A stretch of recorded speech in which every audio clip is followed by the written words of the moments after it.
I'm Hemant Mehta. And I'm Jessica Blimke. And you're listening to the podcast for FriendlyAtheist.com.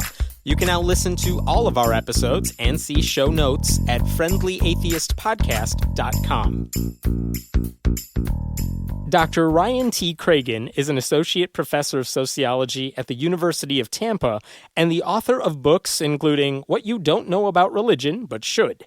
His latest is called How to Defeat Religion in 10 Easy Steps. So, Ryan, thanks for joining us. My pleasure. Thanks for having me on. All right, so let's toss the softball out here. So can religion be defeated?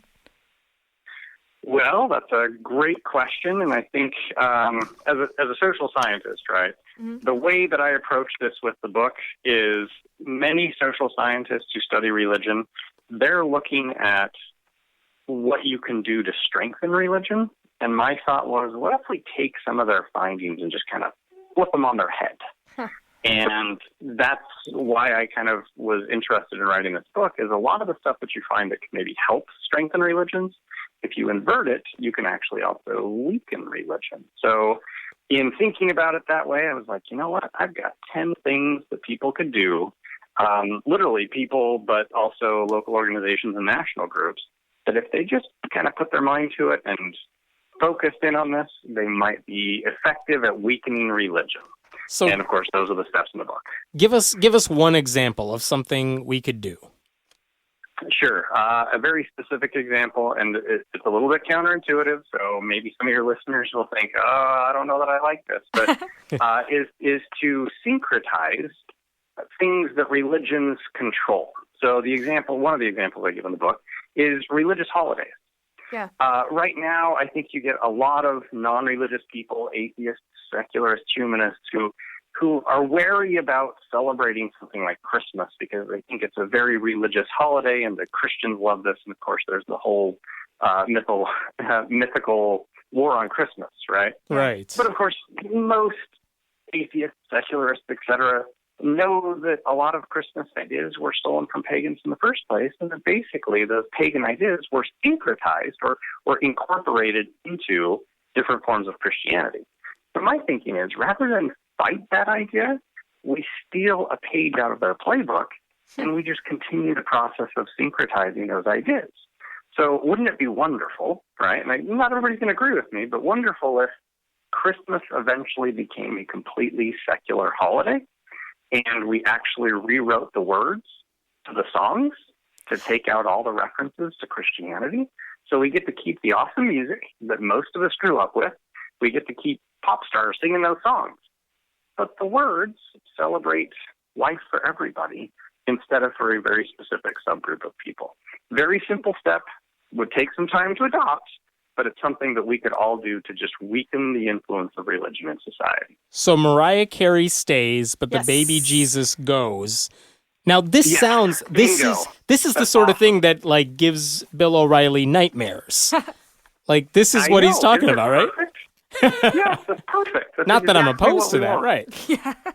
But how do you make this happen? Because the argument we tend to see from atheists is that, no, let them have the Christian celebration of Christmas. No one's arguing that they can't have Christmas. Yeah. But when it comes to like public businesses, why not say happy holidays? Because we don't all celebrate it. That's a good idea. When it comes to government, you can't put up a nativity scene and nothing else because it's not just about Christians. Heaven, it sounds like you're proposing a war on Christmas. So what I'm saying is that what you are suggesting, Ryan, is that we're not going to like legally say you can't do that, but you're saying, let us make that not as important anymore so Christians, I don't know, don't even want it. They celebrate Christmas as we celebrate Christmas. Or in other words, do exactly what they think we're doing anyway, which is like taking over Christmas. Think we're doing it. Yeah. Yeah. I mean, in a sense, we're actually doing both, right? So we continue to equalize the playing field because it does alienate a number of people, but at the same time, we slowly co-opt what they're doing. We work from two fronts at the same time. Win-win. How can we lose if we take that approach? Because Christians will argue that you are ruining their religious traditions, and they'll double down and try to go even harder at it. I'm sure some would try. But if you think about it, and I love the pushback, right? Like, this is great. I love this. At the same time, what about the kids, right? The young people. Many of them are already less religious, but they want to keep those same rituals, the same songs, the same music, but they're not really religious. So you don't have to necessarily make it confrontational. In fact, the whole key to syncretism is to do it without people realizing what it is you're doing. So we don't necessarily have to make a big splashy show of it and say, hey, look, we rewrote all their songs and now they're 1,000 times better and they're relevant for all of us. We just slowly start releasing new versions of songs that take the words out. And after the first 5 hit, and sure, they're going to make media attention, like everybody's going to be freaking out because Silent Night no longer has you can't change Silent Night and no one's going to notice. You can take Silent Night away from me on my cold dead hands. But after we do that once or twice, then who's going to notice when you hit some of the other songs? You sound very sneaky when you say this, which is kind of entertaining. Oh, I know. Isn't it great? I know. But that's the whole point. I'm down for like 99% of this, but I really love Christmas music, and I'm not sure if I could deal with like... Even with the Jesus stuff. Especially with the Jesus. The more Jesus, the more I like it. I don't know why. I just love it so much. It's very strange. Well, I do too. I don't know. It's one of those. I think it's one of those big secrets that most atheists have, right? That come the day after Thanksgiving, guess what I turn on? I turn on Christmas. I love it. Yeah. Because I grew up with it. I love it. But I would love it even more if there was really good Christmas music that was completely secular and wasn't necessarily making fun of religious people, right? Because there has been some attempts to like rewrite stuff, but it's all mocking of religious people. And I think that's the wrong approach to take. Instead, we just co-opt it. We co-opt that music, and then I can listen to the same songs forever and not feel any twinges of guilt that I'm actually in some way oddly, strangely supporting a religious holiday. So basically do to Christians what they already did to pagans. Yes. I don't know the answer to this. How long did it take between like when the pagans did all this stuff and the Christians co-opted it? How long was that transition? Well, I mean, so there was at some point when they kind of made a transition, but a lot of times it was just slowly implemented, sometimes very intentionally. Sometimes, we literally have records of Catholic priests saying, you know what, when you move over there, they do this. Why don't you just twist the meaning of that? Yeah. So we know they did it. But often it took a long, long time. I'm not thinking, this is all going to be done by next Christmas. That's not going to happen. But if we slowly implement this over the next 10 years, 15 years, then we just ease it in, and they won't even realize what's happening. So basically, one example would be, if we are parents and we're celebrating the holidays with our kids, we keep it kind of a secular holiday. And if more people kind of did that when these kids grow up, they think of Christmas as a secular holiday. Shit, I'm nailing this already. And like the Jesus part doesn't even come into play, really. Yeah. Yeah, exactly. Perfect. All right, so here's an argument I feel you might get, which is, if you're saying how to defeat religion in 10 steps, wouldn't one of the steps just be wait it out? Because religion already seems to be becoming less popular for a number of reasons. We always hear these studies about how the nuns are on the rise. People are becoming more non-religious than ever before. Is that one of the solutions? Just wait till the old people die off, and then it'll become less powerful over time, religion. Sure. And absolutely. I mean, I, as a social scientist, one of the theoretical perspectives I take is that secularization is occurring. So I absolutely agree that, that seems to be working. But my counter argument is, wouldn't it be useful and nice to speed up the process a little bit, even if it's by 1%, or ideally 5%, 10%, then we just get there that much faster. So if there are some very specific things we can do, why not try them? Yeah. Sure. So I want to talk a little bit about the fact that you calculated the cost of religious tax exemptions in the U.S., and you found that it comes out to $71 billion. How does one go about doing that kind of math? It's a great question. So there's a really long version. Basically, I had some students in my sociology religion class who were interested in the finances of religion, and they actually posed some questions that I didn't know, which is what kind of tax breaks do they get? So we turned it into a semester-long independent study, and we spent a semester reading tax law, which I would not wish on anybody. But we did that and figured out as many of the tax breaks that they get, and then we made some assumptions, right? So people always have to keep in mind that this calculation is based on some assumptions. So one, we actually have a solid number for how much money religions get every year through donations. It's a little bit problematic because it's just the donations. It's not all of the money that they earn with all of their nonprofit and for-profit businesses, which is a whole different thing, which we didn't calculate. There's about $101 billion every year is what they're donated, right? So religions get that. So working off of that assumption, and then we said, okay, what if we treat religions like for-profit corporations? And that's another assumption that not everybody's going to agree with, right? But that's the basis of that calculation. And we say, all right, what are some of these tax exemptions that religions receive? So obviously there's the first one, which they pay no income tax, so they don't pay any taxes on the money that they receive as donations. And then, of course, there's the tax write-off for those people who are donating it. And then you've got they pay no property taxes, they pay no sales taxes. They get a number of other exemptions, including a parsonage exemption, which is for clergy. They pay no unemployment taxes. And as you start to kind of tally all of these things, what you can do is you can say, well, all right, let's estimate how much property there is owned by religions in the U.S., and if they're not paying any property taxes, what would that translate into if we use an average price for that piece of property? If religions were paying a standard corporate tax rate at the federal level, at the state level, and at the local level, what would that translate into in terms of taxes? So you just kind of slowly work all those numbers up, and as you add them all together, the total that I came up with was eventually $71 billion, which I think is actually a very conservative estimate because we left out a number of things. We had no way of calculating actually how much we lose through the write-offs that people get when they donate to religions. We just could not estimate that.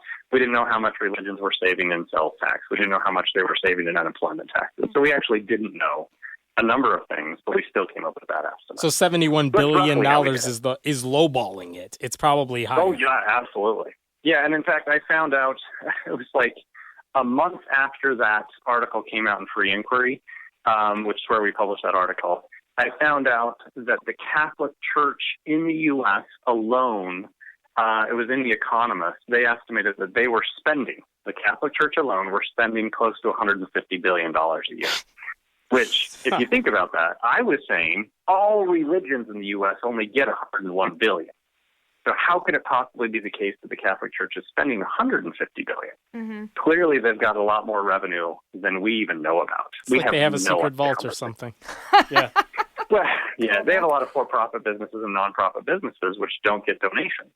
So because they have that extra revenue, we couldn't estimate that because they don't have to report that, right? That's the beauty of our tax law, is that religions don't have to file any accounting of their income to the IRS. Right. They get away scot-free on it. Yeah. I heard a story a while ago that Professor Jared Diamond, who wrote Guns, Germs, and Steel, he wrote a book called Collapse about how different societies kind of emerge and they're powerful and then they just go away for various reasons. And I remember, I think the story I heard was that, you know, he has all these chapters about the different types of societies that end up collapsing. And he taught a class for like a semester where he talks about what he ended up talking about in chapter 1. Like, here is this story. Mm-hmm. And he would explain it to the students and he would get their feedback and they would question him about the things he was saying. And that helped shape the ultimate chapter that was in his book. And he did this for like a full semester. It made his book more comprehensive. He kind of was able to anticipate the rebuttals a lot easier. I wonder if, as a professor, you ever get the chance to do that with books like this one, where you might say, like, okay, students, here's the theory I have. Let's talk about why we need to secularize these religious holidays. And I wonder if you can have these debates with students where they tell you why that's a dumb idea or that's a great idea. And if you have a chance to bounce these off of them at all, because, I mean, I would think that's an advantage you might be able to get that someone who doesn't teach might not. Right. Yeah, no, it's a great point. In fact, in the book, so I've done similar things, right? I do teach a class on sociology of religion where I run a lot of these ideas by the students. But I also will use my students sometimes. I don't mean that in like bad sense, right? But I'll use my students to help me gather data. And in fact, in the book, we have a number of charts. So there's one it was just this weird question that I had, right? So this is another thing that I have as an advantage being a college professor where I have easy access to students, is I was just interested in this question, like, if I made students, religious students, so these are self-identified religious students, if I made them choose between going to church on their holy day, I tried to specify, it could be another day, it doesn't have to be Sunday, and other activities, which would they actually prefer, right? And I kind of built into it some assumptions, like, okay, let's pretend that you would donate $20 if you went to church, or you'd spend $20 on whatever the activity was.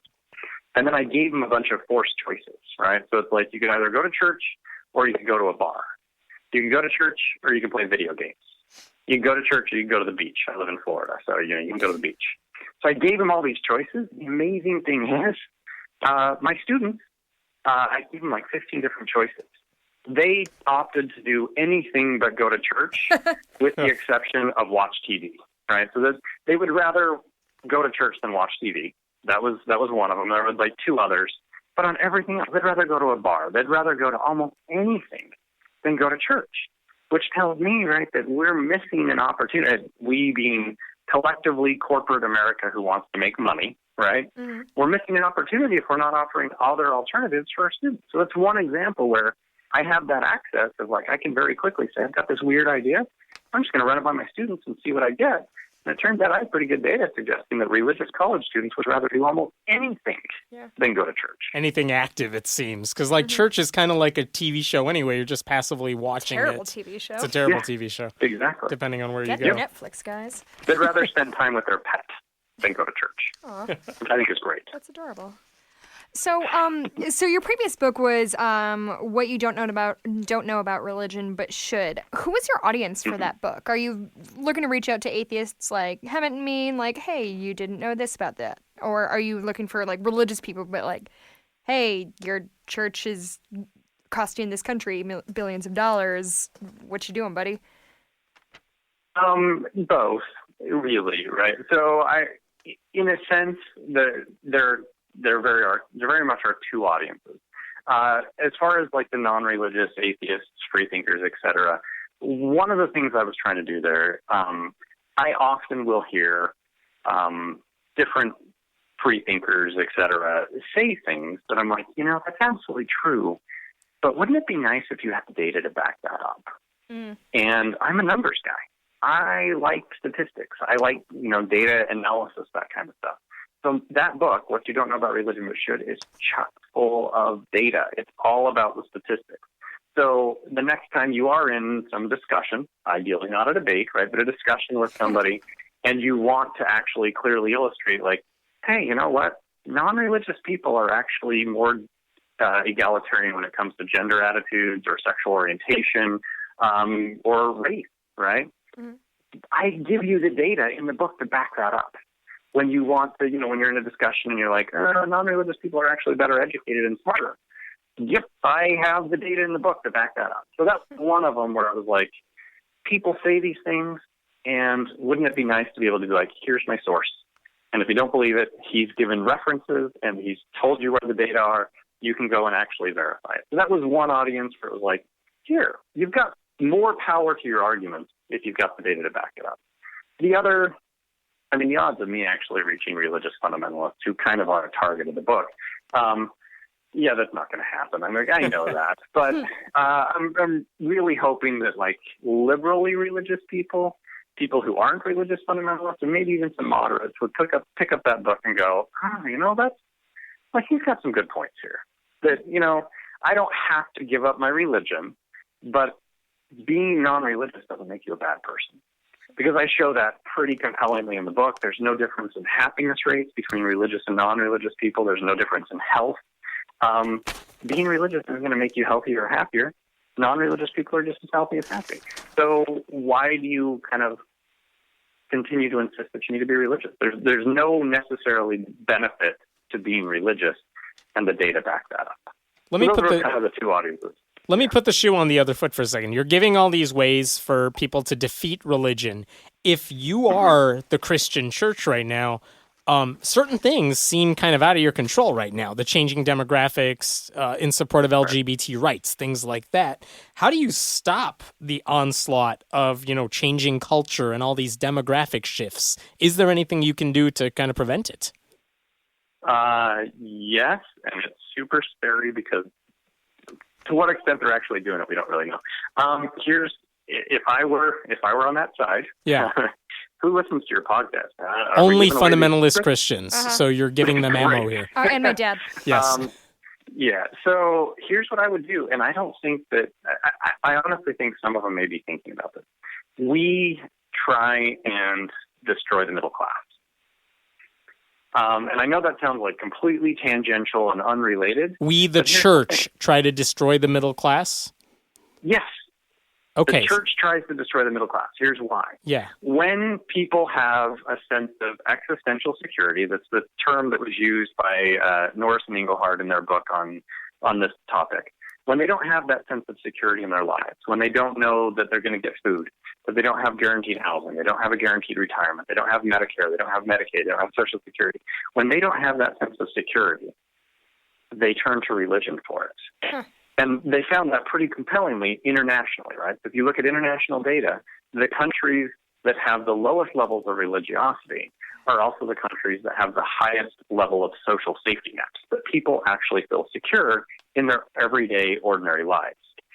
So if you want to ruin that, if you want to get people back into church, destroy their social safety net.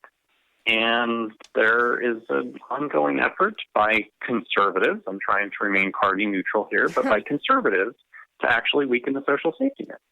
If we can get rid of the social safety net, let's undo Obamacare, right? Mm-hmm. We do that, and we weaken people's their social safety net. If we they can't get doctors, so they got to rely on their faith to get them through. Exactly. So if we undermine that, we actually push people back to church. That's so and there evil. are some who actually know that. So if I were on the religion side, I would be pushing very strongly against entitlements is their term, right? Entitlement. Sure. Because those entitlements are basically what are helping people get out of religion. I think that's really interesting because I've heard, I think anybody who is following like secular or anything knows those statistics of increased religiosity follows, and lower income, lower education all go together. I guess I'd always understood it like it's kind of a chicken egg situation, right? Like, are people who are poor turning to religion, or are people who are religion more likely to be poor or something like that? Right. So I've never heard it put that way before. That if we just eliminate the middle class, then people are more likely to cling to religion in a sense, and that is one way the church could get more powerful. That's really interesting. There you go. That's so horribly evil. Oh my God. Clever. I mean, I know. Like, I feel conflicted saying that. You told me, your audience is mostly fundamentalist Christians, so I guess we're giving away the secret. But at the same time, like, why deny the truth? Like, there's really compelling scientific evidence that that's actually what's happening. And we just need to tell people. It's not even necessarily a thing they're going to set out to do, like, if we get rid of, like... They're not thinking about it the same sociological way you are, but it may inadvertently be something that they're trying to push because they know people need religion when they kind of lose those safety nets. Like, it's not something they're even thinking about, but they just kind of do it. This is my mind is blown right now. I've never heard that put that way before. Holy cow. Good. Success. Yeah. You do a thing, Hammett. Yeah. When you're teaching your classes to these students and stuff, what are some of the things how long have you taught as a professor? I started teaching in 2007 after my PhD. I taught a little bit as a graduate student, but really started my job in 2007. Okay, so about 7-8 years now. Have you noticed any change with how your students react to issues of religion, like from when you started till now? And I know some of that goes to, you just get better as a teacher, but I wonder if how they talk about religion, how they respond to things about religion has changed over time. It's a great question. I guess I've been doing this long enough to have a little bit of a sense of this. The only thing that I think I could really say about that is what I'm sensing, and I could be wrong on this, is a growing indifference towards religion. That when I bring it up, I mean, I try really hard to get them engaged, right? But increasingly, students just don't seem all that interested in religion, which is probably a manifestation of secularization. And then the other one that just blows my mind, which it shouldn't. Like, I know the numbers on this, but still it's just weird, is how little they actually know about their own religions. Yeah. So I will often, raise issues like, okay, well, let's use the Catholic Church for an example. So what's the Catholic Church's teaching on X, right? Who are my Catholics in here? And I'll get, 10 students who raise their hands and like, okay, what does the Catholic Church teach on this? And it's just they have no idea. Stares. They don't know. And so I have to actually teach them, well, here's what your religion is about. Here's what you believe. What they believe. Yeah. Yeah. It's amazing to me that they literally have no idea, even though they've been raised in this. Many of them have been through all of their, sacraments and everything. They're they did communion, they got baptized and everything, and they still don't know what it's all about. You mean Jesus is a wafer? What? Yeah. Come on now. They have no idea. Right. But do you think... So that one I think is just fascinating, right? They don't care and they don't know. Yeah. Do you think... And it's pretty unusual to actually get a student these days. And it could be my particular student body. I've got a buddy who gets more religious fundamentalists, and sometimes they'll go at it with him.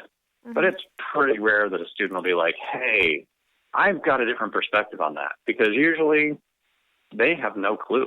Yeah. So when I start educating them, they're just like, wow. No one's saying to you, no, I'm Catholic, I know Catholicism, and you're wrong about that. They really just, I'm Catholic, but I don't really know what that means. But do you think that's do you think that's a result of they were never taught that, or they're just sort of choosing to only hold on to the things that make sense to them? Or I guess it's impossible for you to say. Yeah. I guess it's sort of, No, I think you're on the right track. I think what it is every successive generation in the U.S. is less religious, right? So if you go back to your grandparents were fairly religious. And in fact, for many of my students, that's often what the situation is that their grandparents are actually pretty religious. So whenever they go to visit the grandparents, they kind of have to go to church. Yeah, they turn on the religious switch.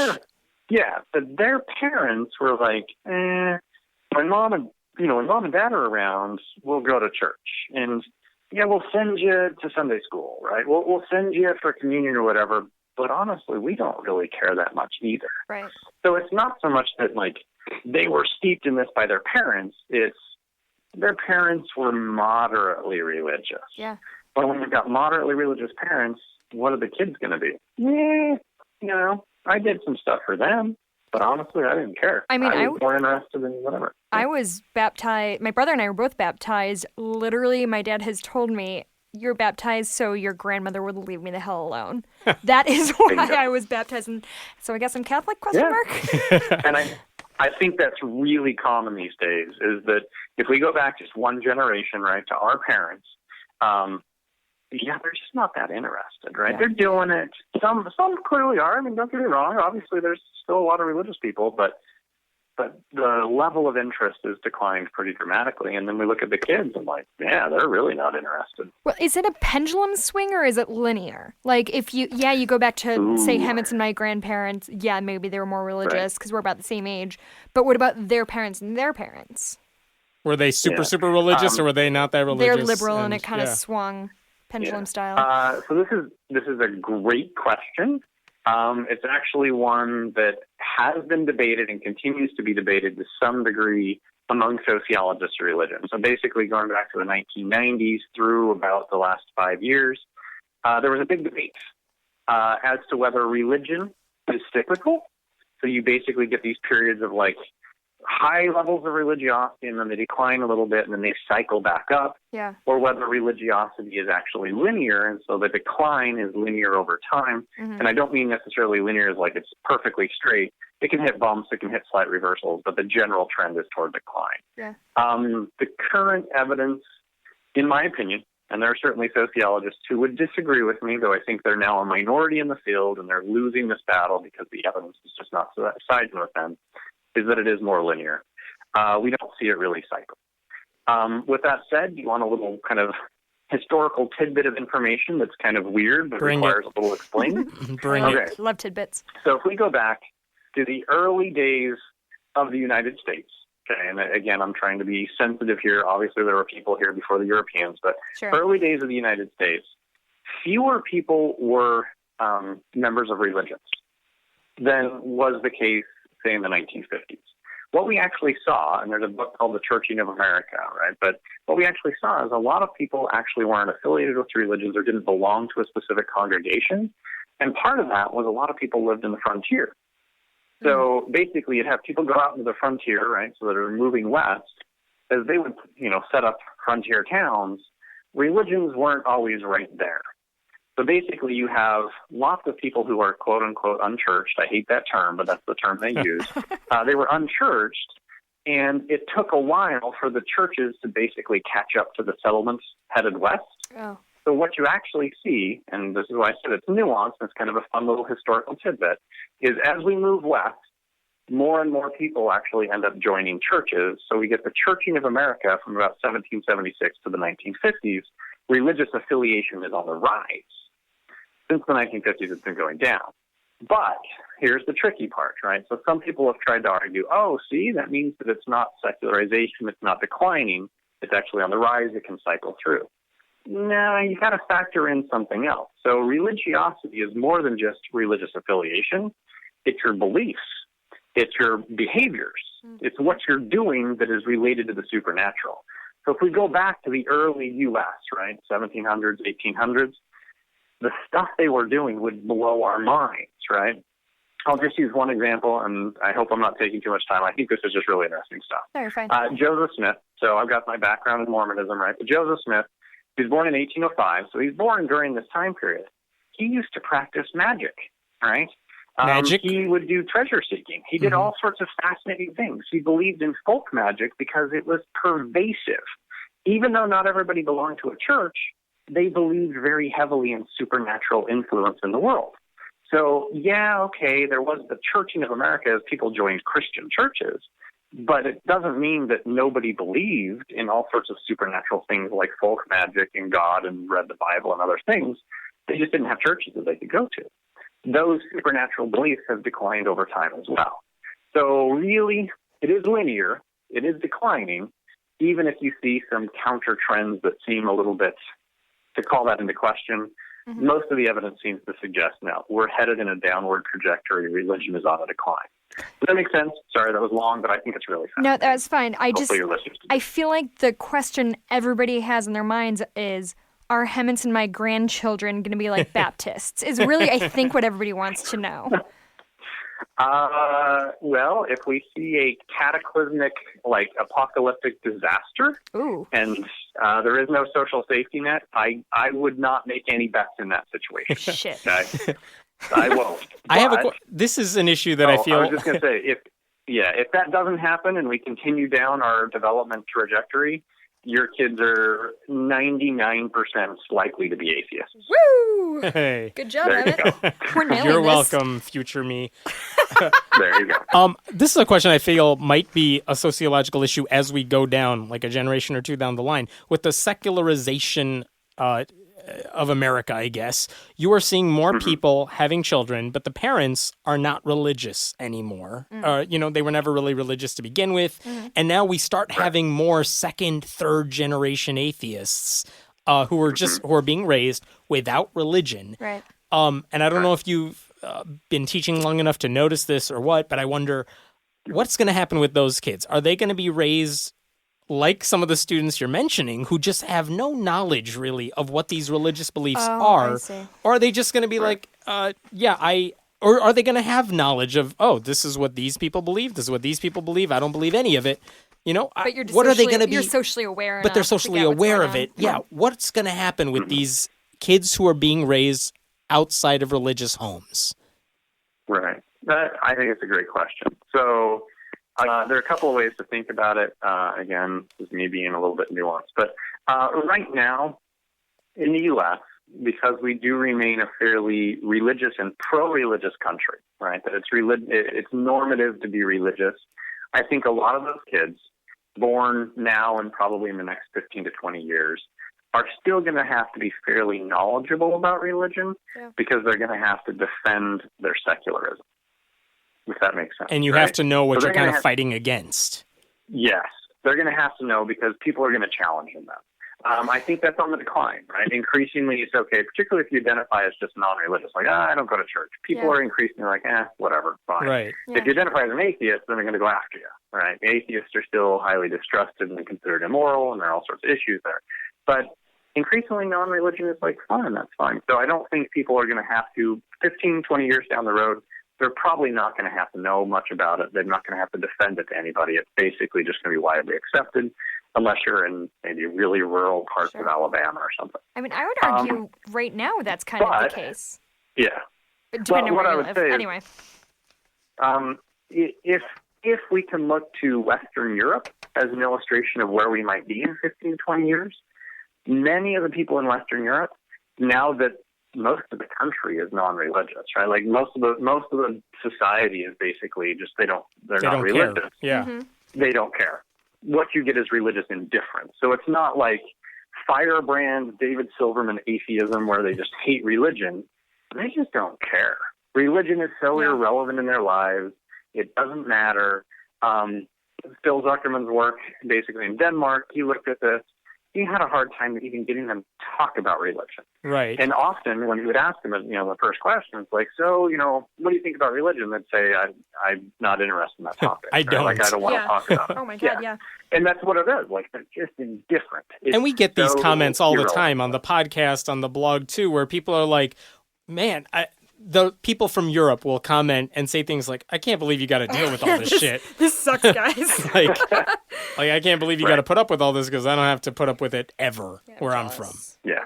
That's fascinating. And I think that's, 15, 20 years from now in the U.S., that's what you're going to get. Because people are going to be like, whatever. Yeah. The religion is now a minority, right? I mean, we'll see if it's a minority at that point. But it's perfectly fine to be non-religious and nobody even cares anymore. That's like the least exciting rally cry. Like the future of religion is meh. Yeah, I'm sorry. No, that's great if it happens. That's awesome. So thank you again to Dr. Ryan Cragun. His book is called How to Defeat Religion in 10 Easy Steps, and we'll post a link to that in the show notes. Thanks so much for joining us. My pleasure. Thanks for listening to the podcast for FriendlyAtheist.com. This episode was taped at Cinnamon Sound Studios in Aurora, Illinois, and the music was written and performed by Brad Chagdis. If you like what you're hearing, please consider making a contribution at patreon.com/Hemant, that's He-Man-T. We appreciate your support. I'm Hemant Mehta. And I'm Jessica Blumke. We hope you'll join us next time.